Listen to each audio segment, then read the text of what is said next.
Arrêté par la Sûreté générale libanaise après avoir manifesté contre le régime iranien, Peyman Karimi est sans passeport depuis plus de 2 ans. Désespéré, il a entamé une grève de la faim devant le siège du Haut-Commissariat des Nations Unies pour les réfugiés à Beyrouth. Tout commence en novembre 2019. En Iran, des manifestations éclatent à l'encontre de la République islamique suite à l'augmentation du prix du carburant. La répression, d'une ampleur inédite, fait 1500 morts selon une enquête de Reuters. À Beyrouth, des manifestants anti-régime descendent dans la rue pour apporter leur soutien aux protestataires. Peyman Karimi en fait partie. What I did was I printed a picture of Ali Khamenei and I drew a stop sign it and just took on the street. I was walking out for like 15 minutes almost. When 2 guys approached me, all of a sudden one of them reached out and grabbed the photo, and it was connected to a string, to a rope, and pulled it to rip it. I remember telling them like, hey, like, look, I'm an Iranian. There are protests in my country, you know. I just want to show support. And they told me like, no, you're not Iranian. You're an American, and you have to go back to your country. You should go back to your country. The next day, I saw one of the guys from yesterday just scouting around the building and taking photo of the building. Le 24 juillet 2020, soit environ 8 mois plus tard, des hommes des forces de sécurité, visage couvert et fusil d'assaut à la main, débarquent à son domicile. The boss came out and asked like, "What is your name?" I said, "It's Peyman Karimi," and all of a sudden it was like, "We have him." My wife was there. She witnessed everything.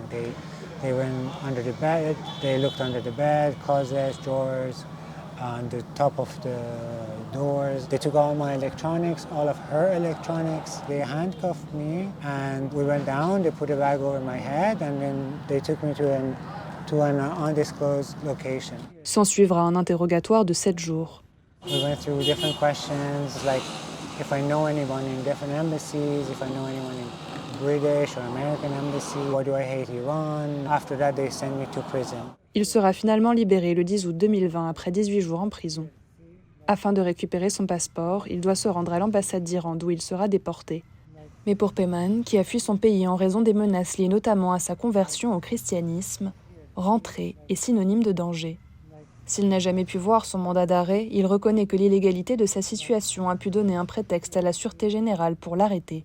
I was past my visa and I was working at a place without a permit. So I guess they used that as an opportunity to kind of send me back to Iran. It doesn't make sense at all to arrest someone on the basis of them not having a work permit and raiding their apartments with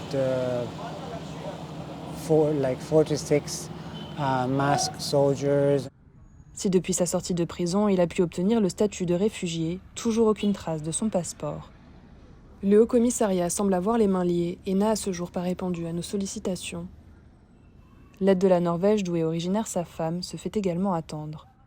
En désespoir de cause, le trentenaire bien affaibli entre dans sa 3e semaine de grève de la faim, aux côtés d'un autre réfugié iranien. Tous deux souhaitent obtenir leur relocalisation hors du Liban.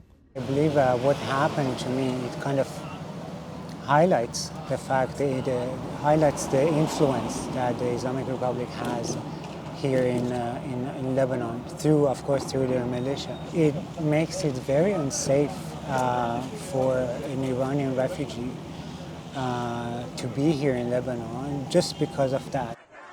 Au-delà du domaine humanitaire, la question des réfugiés iraniens est intrinsèquement politique. D'autant plus alors qu'en Iran, les nouvelles manifestations anti-régime ébranlent depuis près de 2 mois la République islamique.